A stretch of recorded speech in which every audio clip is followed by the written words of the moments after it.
أعوذ بالله من الشيطان الرجيم بسم الله الرحمن الرحيم الحمد لله الذي هدانا لهذا وما كنا لنهتدي لولا أن هدانا الله لقد جاءت رسل ربنا بالحق الصلاة والسلام على سيد النبي السراج الكوكب القدوس صاحب البحار والسكينة المكتوم لأهل المدينة العبد المؤيد والرسول المصدق المصطفى الأخيار المحمود الأحمد حبیب الہ العالمین شفیع المسلمین رحمت للعالمین ابی القاسم محمد اللهم صل على محمد وعلى محمد وعلى اہل بیتہ الطیبین الطاہرین المعصومین ولعنۃ اللہ علی اعدائهم وغاصبی حقوقهم ومنکر فضائلهم ومسائلهم اجمعین اما بعد فقد قال اللہ تبارک وتعالی فی القرآن الحکیم وهو قوله الحق بسم اللہ الرحمن الرحیم إنا أعطيناك الكوثر فصل لربك وانحر إنا شانئك هو الأبتر صلى الله عليه وسلم. اللهم صل على محمد وعلى محمد. عزیزان گرامی، مسلسل عبادتیں آپ کی جاری ہے، ساری ہے، اس لیے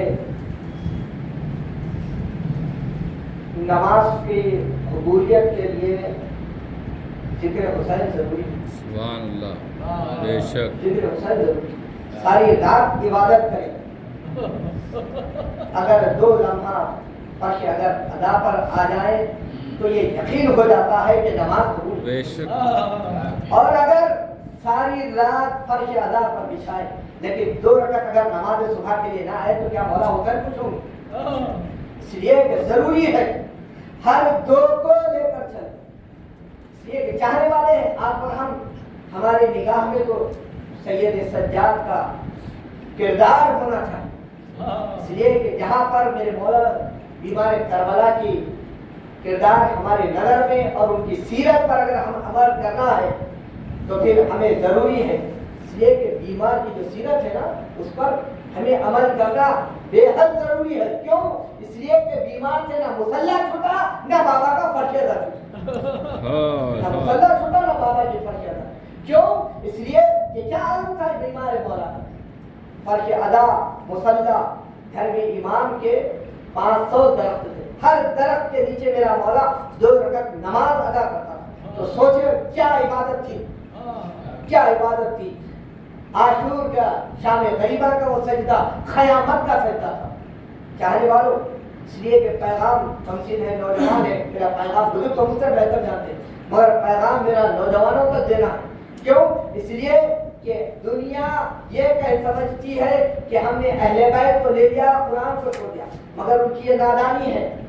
اس لیے کہ اللہ نے ہر ایک کو 2 ہاتھ دیے ہیں. جب 2 ہاتھ دیے ہیں تو انسان جب بھی کسی چیز میں کامیابی عطا کرتا ہے ہاتھ اٹھا کر بتلاتا ہے کہ مجھے کامیابی عطا ہو گئی، کامیابی مل گئی، میں کامیاب ہو گیا. تو ہم بھی تو یہی بتاتے ہیں ہمارے ایک ہاتھ میں قرآن ہے، ایک ہاتھ میں دامن ہے، اہل بیت ہے. نہ ویسے چھوڑ سکتے ہیں نہ اسے چھوڑ سکتے ہیں. صلوات پڑھیں محمد علیہ وسلم.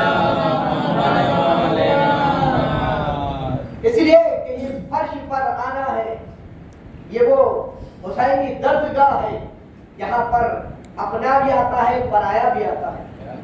اب جب اپنا اور پرایا آتا ہے تو آنے کے بھی کچھ فائدے ہیں. اس لیے کہ دنیا میں کسی بھی آپ اگر مدرسے میں، اسکول میں، یونیورسٹی میں اگر آپ داخلہ لیں تو اس کے اپنے فوائد ہوتے ہیں، اس کے اپنے فائدے ہوتے ہیں.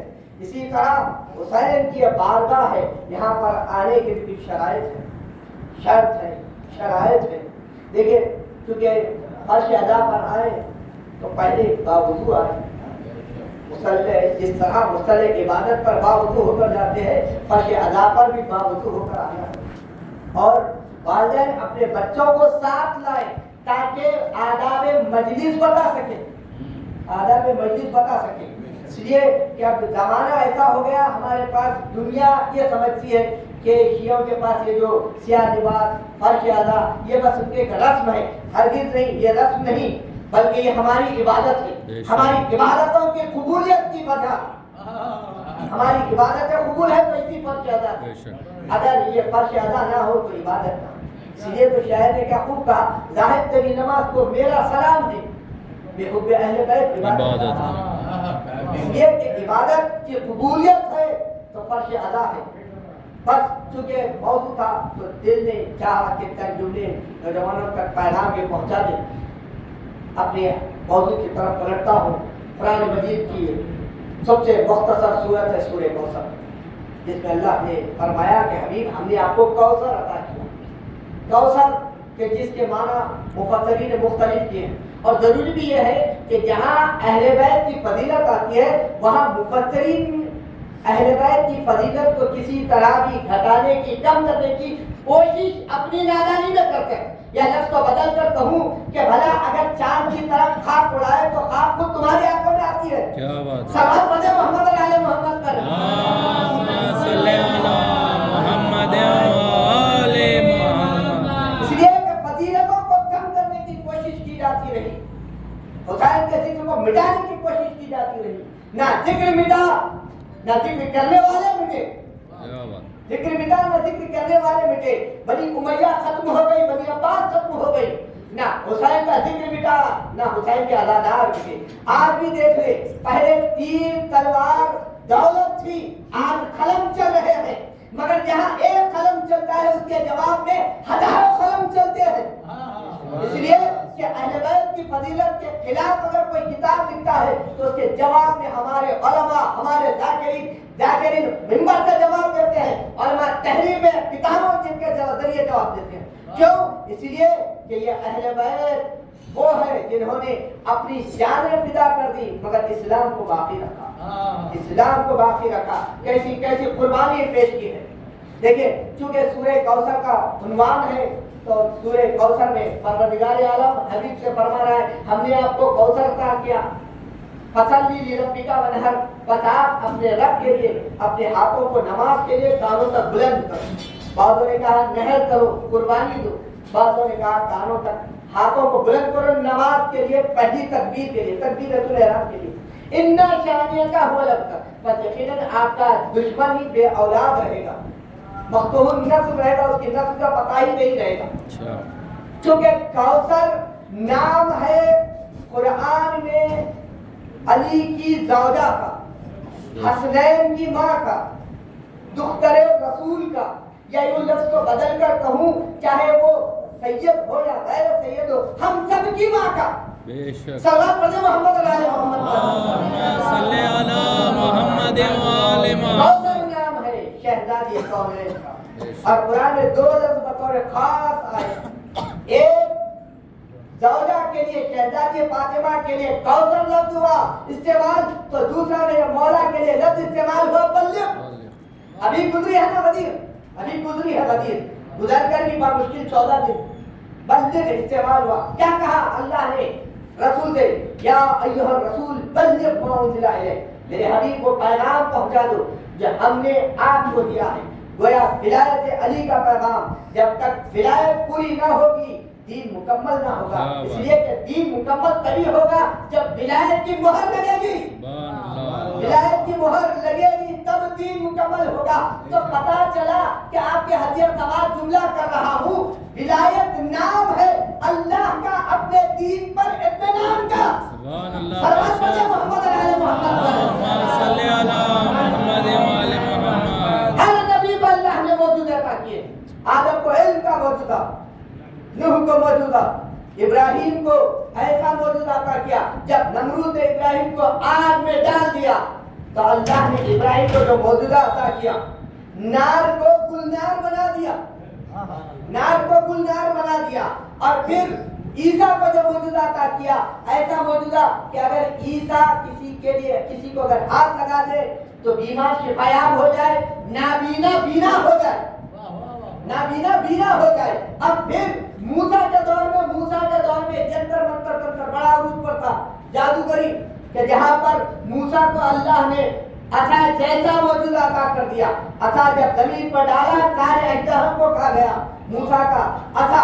اب جب نبی کا دور آیا تو نبی کے دور میں دو چیزیں بڑی مشہور تھی، ایک جناب پیغمبر اکرم کے دور میں عرب کا جو مشہور تھا وہ تھی عرب کی فصاحت اور بلاغت، اور دوسری چیز انہیں اپنی شجاعت پر بڑا ناز تھا، بڑا فخر تھا۔ اللہ نے ان دونوں کی کاٹ کے لیے دو موجودے عطا کر دیے۔ پہلا موجودے کا نام ہے قرآن اور دوسرے موجودے کا نام ہے علی کی ذات۔ سلام پڑھے محمد علی محمد۔ لیکن دو موجودے اللہ نے پیغمبر اکرم کو عطا کیے۔ اب پیغمبر اکرم کے وسیع علی تو پھر سارے جو موجودے انبیاء کے تھے رسول کو ملے۔ رسول کا جو موجودہ ہے کیا وہ علی کو ملا یا نہیں؟ میں بارگاہ مولا کائنات عرض کروں، یہ میرے مولا اے زوجہ بطول، اے حسنین کے بابا، اے رسول کے داماد، اے کل ایمان، اے وجہ اللہ، اے نفس اللہ، اے عین اللہ، اے ید اللہ، اے جنب اللہ، اے میرے مولا یہ بتاؤ کیا سارے موجودے جو رسول کو انبیاء کے ملے ہیں کیا وراثت میں وہی موجودے آپ کو ملے؟ عجب نہیں میرا مولا، جواب دے۔ سارے موجودے جو رسول کو ملے وہ سارے موجودے مجھے اللہ کے رسول کی وراثت میں مجھے ملے ہیں۔ میں کہوں یا علی یہ بتائیے اس دور کے لحاظ سے جو سب سے بڑے جو موجودے ہیں وہ آپ کو ملے یا نہیں؟ علی جواب دے، سن لے، جو رسول کو موجودے ملے وہ مجھے ملے۔ میں کہوں یا علی رسول کو ارے قرآن فصاحت و بلاغت کا موجودہ ملا، رسول کو شجاعت کا موجودہ ملا۔ مولا بتائیے آپ کو فصاحت کا موجودہ، شجاعت کا موجودہ کیا ملا؟ عجب نہیں علی کی بات سے آواز ہے، نعرہ سن، میری فصاحت و بلاغت کے موجودے کو زینب کہتے ہیں، میری شجاعت کے موجودے کو عباس کہتے ہیں۔ سلام پڑھے محمد علی محمد۔ زینب علی کی فصاحت و بلاغت، یہی تو وجہ ہے نا جب شہادت کے بعد جب کوفے میں بی بی نے جب خطبہ دیا ہے تو میرے مولا کے صحابی جو سب نابینا تھے انہوں نے ایک مرتبہ پوچھا اپنے بیٹے سے، بیٹا یہ بتاؤ، جناب عبداللہ ابن عفیف انہوں نے اپنے بیٹے سے پوچھا بتاؤ کیا علی آ گئے؟ تو بیٹے نے کہا نہیں علی نہیں، دختر علی ہے، دختر علی۔ کیا عالم تھا! شہزادی تاریخ بتاتی ہے بی بی کبھی اپنے بابا کے سامنے بات نہیں کر سکتی، بڑی آواز میں کیا گفتگو بی بی اپنے بابا سے بات کرنے کے لیے اتنا جو ہے بی بی احتیاط کرتی تھی۔ کیا عالم تھا! شہزادی کے سر پر جب چادر نہیں، جب شام غریبہ میں علی آئے، کیا عالم تھا بی بی کا، جس طرح بی بی اپنے بابا کے سامنے آئی۔ دیکھیں تاریخ بتاتی ہے شہزادی اپنے گھر میں تو ختم نہیں کر سکتے تھے۔ میں ایک روایت اسی روایت سے مسجد کے افتتاح کی منزل تک لے جاؤں گا۔ جناب فضا کہتی ہے، جناب فضا فرماتی ہے کہ جب مولا حسن 3 برس کے ہوئے تو جب کبھی میرا مولا بیت الشرف میں داخل ہوتا، حسن آگے بڑھتے، علی 2 قدم آگے بڑھ کر اپنے خاندان کو آغوش میں لیتے۔ جب مولا حسین 3 برس کے ہوئے جب بھی علی بیت الشرف میں آتے صحن خانہ میں تو علی آگے بڑھ کر حسین کو اپنی آغوش میں لے لیتے۔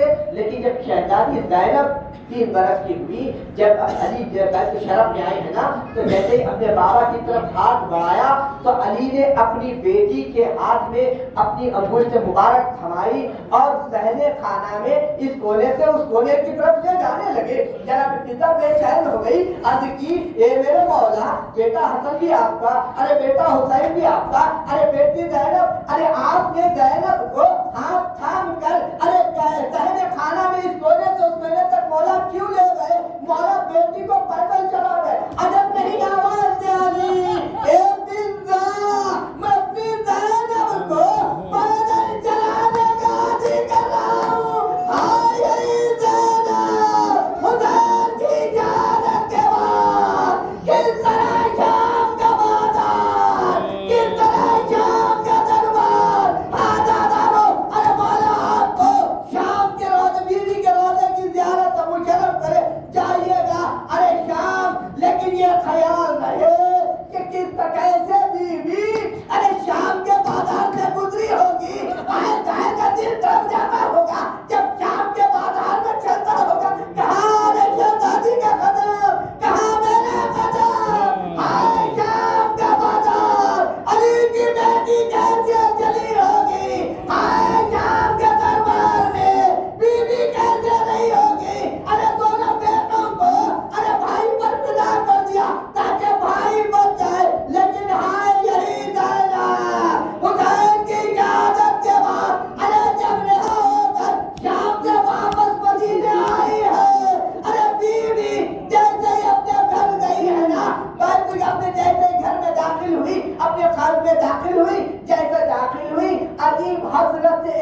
کمرے کو دیکھتی ہے، ایک حجرے کو دیکھتی ہے، عجب نہیں دل تڑپ جاتا ہوگا، آل محمد کے حجرے کو دیکھا ہوگا، ہائے میرے لال، ہائے میرے آل محمد، اب جب مطلع دیکھا آل محمد کے، ماں کا دل تھا بھر آیا، آنکھوں سے آنسو رہا، ارے کربلا کا رک کر کے آواز، اے میرے لال آل محمد، آئے کربلا میں تم آرام کر رہے ہو، ارے ماں گریہ بکا تڑپتی رہ گئی، اے میرے بچوں زینب تنہا